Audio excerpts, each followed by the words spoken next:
Hi, എല്ലാവർക്കും നമസ്കാരം. അപ്പം നമുക്ക് കാറ്റത്തെ കിളിക്കൂട്ടിലെ നിധിയുടെയും സുധീഷിൻ്റെയും നാളത്തെ നല്ലൊരു കഥ കേൾക്കാം. എല്ലാ ദിവസവും ചാനലിലൂടെ വീഡിയോ അപ്ലോഡ് ചെയ്യുന്നതാണ്. എൻ്റെ ചാനൽ ആദ്യമായി കാണുന്നവരാണെങ്കിൽ ഒന്ന് സബ്സ്ക്രൈബ് ചെയ്യണേ. വീഡിയോ ഇഷ്ടപ്പെടുകയാണെങ്കിൽ ലൈക്ക് ചെയ്യണേ, കമൻറ്റ് ചെയ്യണേ. സുനന്ദ കിളിക്കൂട്ടിൽ നിന്ന് പോത്തില്ലെന്ന് പറഞ്ഞ് ഞാൻ നിൽക്കുകയാണ്. ഞാൻ സുഭാഷ് ചേട്ടനെ തന്നെ വിവാഹം കഴിക്കത്തോളം എന്ന് പറഞ്ഞ് നിൽക്കുന്നു. ആ സമയത്താണ് ധനഞ്ജയനും ലളിതയും കൂടി വരുന്നത്. സുനന്ദ ആവുന്നത്ര സംസാരിച്ചിട്ടും സുനന്ദ അവരുടെ കൂടെ പോകാൻ തയ്യാറാവത്തില്ല. കാല് പിടിച്ച് നോക്കും, വഴക്ക് പറഞ്ഞും തല്ലി നോക്കും. എന്നിട്ടൊന്നും സുനന്ദ സമ്മതിക്കത്തില്ല. അതിനുശേഷം അവർ ചുവട് മാറ്റി പിടിക്കുകയാണ്. സുഭാഷിൻ്റെ അടുത്ത് വന്ന് പറഞ്ഞ് കാര്യങ്ങളൊക്കെ പറയും. കരഞ്ഞും നിലവിളിച്ച് പറയും, മോനെ അവളെ നീ കാര്യങ്ങൾ പറഞ്ഞ് മനസ്സിലാക്കണം, നാളെ ഈ കല്യാണം നടന്നില്ലെന്നുണ്ടെങ്കിൽ ഞങ്ങൾ ജീവിച്ചിരിക്കത്തില്ല എന്നൊക്കെ പറയും. ഇതൊക്കെ കേൾക്കുന്ന സുഭാഷിന് അങ്ങ് സങ്കടമാവുകയാണ്. അങ്ങനെ സുഭാഷ് സുനന്ദയെ കാര്യങ്ങളെല്ലാം പറഞ്ഞ് മനസ്സിലാക്കി. താല്പര്യമില്ലാതിരുന്ന സുനന്ദയെ അച്ഛൻ്റെ അമ്മയുടെയും കൂടെ മടക്കി അയക്കുന്നത് വരെയാണ് നമ്മൾ ഇന്നലെ കഥ പറഞ്ഞ് അവസാനിപ്പിച്ചത്. അതിൻ്റെ തുടർഭാഗമാണ് ഇന്ന് പറയാൻ പോകുന്നത്. രാവിലെ ഭാസ്കരൻ അടുക്കളയിൽ ചായ കുടിക്കാൻ ചെല്ലുമ്പോൾ അടുക്കളയിൽ ചായയൊന്നും ഇട്ടിട്ടില്ല. അപ്പോഴത്തേക്ക് ഭാസ്കരൻ നേരെ ചായക്കടയിലോട്ട് പോകും. ആ സമയത്ത് ചായക്കടയിലൊന്നും ഒന്നും തുറന്നിട്ടില്ല. മിക്ക വീടുകളിലും ആളുമില്ല. അപ്പോഴത്തേക്ക് ഭാസ്കരൻ പറയും, ഓ ദുബായ്ക്കാരൻ്റെ കല്യാണം ആയതുകൊണ്ടായിരിക്കും, ഒരു മനുഷ്യരെയും കാണുന്നില്ല. അങ്ങനെ വീട്ടിലോട്ട് വന്നിട്ട് പറയും, ഒരു ദുബായ്ക്കാരൻ ഇന്നലെ രാത്രി പെണ്ണിവിടായിരുന്നെന്ന് വിളിച്ച് പറയേണ്ടതായിരുന്നു. ലോകത്തുള്ള എല്ലാവരെയും കല്യാണം വിളിച്ചു, ഈ ഒരു വീട് ഒഴികെ എന്നൊക്കെ പറഞ്ഞുകൊണ്ടാണ് അകത്തോട്ട് കയറി വരുന്നത്. ആ സമയത്ത് നികേഷ് ചോദിക്കും, എന്താ അച്ഛനെ കല്യാണം വിളിക്കാത്തതിന് അച്ഛന് വലിയ വിഷമമുണ്ടോ എന്ന് ചോദിക്കും. എടാ ചെറുക, നീ വെറുതെ തറുതല പറയാൻ നിൽക്കാതെ രാവിലെ എൻ്റെ അടുത്ത് കേട്ടോ എന്നൊക്കെ പറയും. ഉടനെ സുഭാഷ് ചോദിക്കും, എന്തോ അച്ഛാ ഇത്, എന്തിനാ കിടന്ന് ചുമ്മാ ബഹളം വെക്കുന്നത് ചോദിക്കും. അല്ലടാ, ഇതിനെല്ലാം കാരണം നീ. ഇന്നലെ ആ പെണ്ണ് സൊമനസാരി ഇവിടെ വന്നതായിരുന്നു. നിനക്ക് ആ പെണ്ണെ താലി കിട്ടിക്കൂടായിരുന്നു. അപ്പം നീ ലളിത വന്ന് പൂങ്കണ്ണീർ ഒഴിക്കിയപ്പോഴത്തേക്ക് നീ അവളെ പറഞ്ഞു വിട്ട്.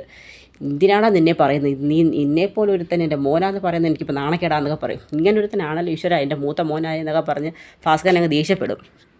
ഉടനെ സുധീഷും ഹരീഷൊക്കെ പറയും, സുഭാഷ് ചേട്ടാ ഇനിയും സമയമുണ്ട്, വിവാഹം സമയം വരുന്നത് 10:30 മണിക്കാണ്. ഇനിയും സുഭാഷ് ചേട്ടൻ ഒരു വാക്ക് മൂളിയാൽ മതി, ഞങ്ങൾ കതിർമണ്ഡപത്തിൽ പോയി സുനന്ദയെ വിളിച്ചിറക്കൊണ്ട് വരാമെന്ന് പറയും. എന്തിനാണ് ഇങ്ങനെയൊക്കെ ചെയ്യുന്നത്, എനിക്ക് അതിലൊരു വിഷമവുമില്ല. ഞാൻ പൂർണ്ണ സമ്മതത്തോടു കൂടിയാണ് സുനന്ദയെ വീട്ടിൽ നിന്ന് മടക്കി അയച്ചത്. അവൾ പോട്ടെ, അവൾ പോയി സുഖമായിട്ട് ജീവിക്കട്ടെ. അവൾക്ക് വേണ്ടി ഏറ്റവും നല്ലൊരു കല്യാണാലോചന അവളുടെ അച്ഛൻ കൊണ്ടുവന്നേക്കുന്നത്. അവളെ വളർത്തി വലുതാക്കി അവളുടെ അച്ഛനും അമ്മയ്ക്കും കാണുമല്ലോ, മോളുടെ വിവാഹം കാണണമെന്നും ഒക്കെ ആഗ്രഹം. നമ്മളായിട്ട് എന്തിനാണ് ഇതിനൊക്കെ തടസ്സം നിൽക്കുന്നതെന്ന് ചോദിക്കും. ഒരുപക്ഷെ അവളുടെ അച്ഛനും അമ്മയും സമ്മതിച്ചിരുന്നെങ്കിൽ ഞാൻ അവളെ വിവാഹം കഴിക്കുമായിരുന്നു. ഇത് അവരുടെ എതിർപ്പിനെ മറികടന്ന്, അതുമല്ല അവളെ ഞാൻ വിവാഹം കഴിച്ചാൽ അവർ നാളെ ജീവിച്ചിരിക്കത്തില്ലെന്നൊക്കെ പറയുന്നത്. എന്തിനാണ് അവിടെ ഒരു ശാപവും കൂടി വെറുതെ എന്നൊക്കെ പറയും. ഉടനെ അപ്പോഴത്തേക്ക് സുധീഷിനും ഹരീഷിനൊക്കെ ദേഷ്യം വരികയാണ്. കാരണം എന്തൊക്കെ പറഞ്ഞിട്ട് സുഭാഷിൻ്റെ മനസ്സിന് യാതൊരു മാറ്റവും ഉണ്ടാകുന്നില്ല. അപ്പോൾ രാവിലെ തന്നെ സുഭാഷ് ജോലിക്ക് പോകാനായിട്ട് അങ്ങോട്ട് ഇറങ്ങും. അങ്ങനെ സുഭാഷ് ചേട്ടൻ അവിടെ പോവുക, അതെനിക്ക് ജോലിക്ക് പോകണ്ടേ, ഇന്നോ എന്താ ഇന്ന് ജോലിക്ക് പോയാൽ. പിന്നെ ഓരോരോ സങ്കടങ്ങൾ വരുമ്പോഴും ഇങ്ങനെ വീട്ടിനകത്തിരിക്കാൻ ശ്രമിച്ചു കഴിഞ്ഞാൽ എത്ര ദിവസം ഇരിക്കും. നിങ്ങളൊക്കെ നിങ്ങളുടെ ജോലിക്ക് വന്ന് നോക്കും. ഞാൻ പോകാമെന്നുണ്ടെങ്കിൽ ജോലി സ്ഥലത്ത് ചെല്ലും. ജോലി സ്ഥലത്ത് ചെല്ലുമ്പോഴും സുഭാഷിൻ്റെ മനസ്സ് മൊത്തം സുനന്ദയുടെ കല്യാണത്തിൻ്റെ ഓർമ്മകളാണ്. രാത്രി സുനന്ദ വീട്ടിൽ വന്നതും ഞാൻ പോത്തില്ലെന്ന് പറഞ്ഞതും അതൊക്കെ തന്നെയാണ് സുഭാഷ് ഇങ്ങനെ ഓർത്തുകൊണ്ടിരിക്കുന്നത്. കുറേ നേരം കഴിഞ്ഞിട്ട് സിമൻറ്റൊക്കെ ഇങ്ങനെ കൂട്ടിക്കൊണ്ടിരിക്കുകയാണ്. ആ സമയത്ത് വെള്ളം ഇങ്ങനെ ഒഴിക്കുമ്പോൾ ഒരുപാട് അതിൽ മിക്സ് ചെയ്യേണ്ട ഒരു ഇതുണ്ട്. ആ ടെക്സ്ചർ കഴിഞ്ഞതിന് ശേഷവും ഒരുപാട് വെള്ളം കോരി ഒഴിക്കുന്നുണ്ട്. ഉടനെ ആ കൂടെ നിൽക്കുന്ന ആൾ ചോദിക്കും, ഇതെന്താ സുഭാഷ് ചേട്ടാ, വെള്ളം ശരിക്കും ഒഴിച്ചിട്ടുണ്ടല്ലോ എന്ന് ചോദിക്കും. ആണോ, എനിക്കൊരു കാര്യം, നീ ഇപ്പോൾ കുറച്ച് സിമൻറ്റ് കൂടി എടുത്തുകൊണ്ട് നമുക്ക് മിക്സ് ചെയ്യാം. സുഭാഷ് ചേട്ടൻ്റെ മനസ്സ് ഇവിടെ പോലെ. സുഭാഷ് ചേട്ടൻ മാറി നിൽക്കും, ഞാൻ ജോലി ചെയ്യാമെന്ന് പറയും. എടാ ഇപ്പം കല്യാണത്തിൻ്റെ സമയമായി കാണോ, ഇപ്പം മുഹൂർത്തമാണോ, പെണ്ണിറങ്ങി കാണോ, ഇങ്ങനെയുള്ള പല ചോദ്യങ്ങളും തന്നെയാണ് അവരോട് ചോദിക്കുന്നത്. അപ്പം കൂട്ടുകാർക്ക് മനസ്സിലാവും സുഭാഷ് ചേട്ടൻ്റെ മനസ്സിൽ നല്ല വിഷമമുണ്ട്, മനസ്സ് സൈറ്റിലല്ല. അപ്പോഴത്തേക്ക് കുറേ സുഭാഷ് ചേട്ടൻ പണിയുണ്ട്, അങ്ങോട്ട് മാറിയിരിക്കാൻ പറയും. അങ്ങനെ എല്ലാവരുടെയും നിർബന്ധിച്ച് സുഭാഷിനെ സ്ഥലത്ത് കൊണ്ട് കുറച്ചേരം ഇരുത്തും. സുഭാഷിന് നല്ല വിഷമമാണ്, കണ്ണൊക്കെ അങ്ങ് നിറഞ്ഞൊഴുകുകയാണ്.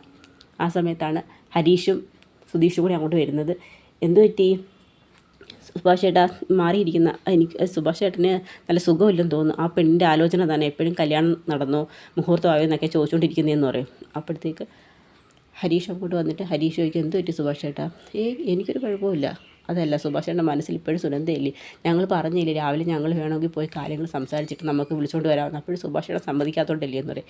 എനിക്ക് കുഴപ്പമൊന്നുമില്ലടാ എന്ന് പറയും. നിനക്കിന്ന് വർക്ക്ഷോപ്പിൽ പോകണ്ടായിരുന്നോ. ഞാൻ ഇന്ന് പോയില്ല. അതൊന്നും പറ്റത്തില്ല, നീ വർക്ക്ഷോപ്പിൽ പോയേ. സുധീഷ് നിനക്ക് നോട്ടമില്ലായിരുന്നു, നീ പോ. നികേഷിൻ്റെ അടുത്ത് കോളേജിൽ പോകാൻ പറഞ്ഞിട്ടുണ്ട്, അത് അവൻ വീട്ടിൽ ഇരിക്കണം, അവൻ പോയിട്ടില്ലെന്ന് പറയും. അവൻ്റെ അടുത്ത് കോളേജിൽ പോകാൻ പറ. അങ്ങനെ എല്ലാവരുടെ എല്ലാമൊക്കെ ഇങ്ങനെ പറയുകയാണ്. അപ്പോഴും സുഭാഷിൻ്റെ മനസ്സ് അവിടെ ഒന്നും അല്ല. അതിനുശേഷം സുഭാഷ് ചേട്ടൻ പണിയെല്ലാം കഴിഞ്ഞതിന് ശേഷം വൈകുന്നേരം സമയമായപ്പോഴത്തേക്ക് സുഭാഷ് വീട്ടിലോട്ട് വരികയാണ്. ആ സമയത്ത് വിവാഹം കഴിഞ്ഞ് സുനന്ദയും ചെറുക്കനും എല്ലാം കൂടി വീട്ടിലോട്ട് വരുന്ന സമയമാണ്.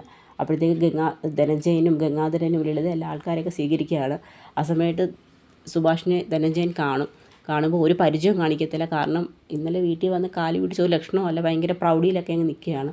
അപ്പോഴത്തേക്ക് സുഭാഷ് ഇങ്ങനെ നോക്കും. സുനന്ദയെ ഒന്ന് കണ്ടാൽ കൊള്ളാമായിരുന്നു എന്നുള്ളൊരു മനസ്സാണ് സുഭാഷിന്. സുനന്ദയെ അവിടെ നിന്നും കാണത്തില്ല. പക്ഷെ തിരിച്ച് വീട്ടിലോട്ട് വരുന്ന സമയമാകുമ്പോഴത്തേക്ക് സുനന്ദയും കല്യാണ ചെറുക്കനും കൂടി വരും. അപ്പോഴത്തേക്ക് സുനന്ദയെ കാണുന്നത് സുഭാഷിന് നല്ല സങ്കടമാവുകയാണങ്ങ്. അപ്പം അവർ തമ്മിലിങ്ങനെ നോക്കിക്കൊണ്ട് നിൽക്കുന്നുണ്ട്.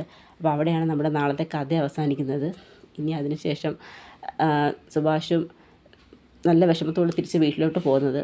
അപ്പോൾ ഇനി അതിനുശേഷം സുനന്ദയുടെയും പുതിയ ജീവിതത്തെക്കുറിച്ചൊക്കെയാണ് നമ്മൾ ഇനി വരുന്ന ദിവസങ്ങളിൽ കാണാൻ പോകുന്നത്. അപ്പോൾ അതിനെ നമുക്ക് കാത്തിരിക്കാം. എല്ലാവർക്കും കഥ ഇഷ്ടമായെങ്കിൽ ഒന്ന് സപ്പോർട്ട് ചെയ്യണേ.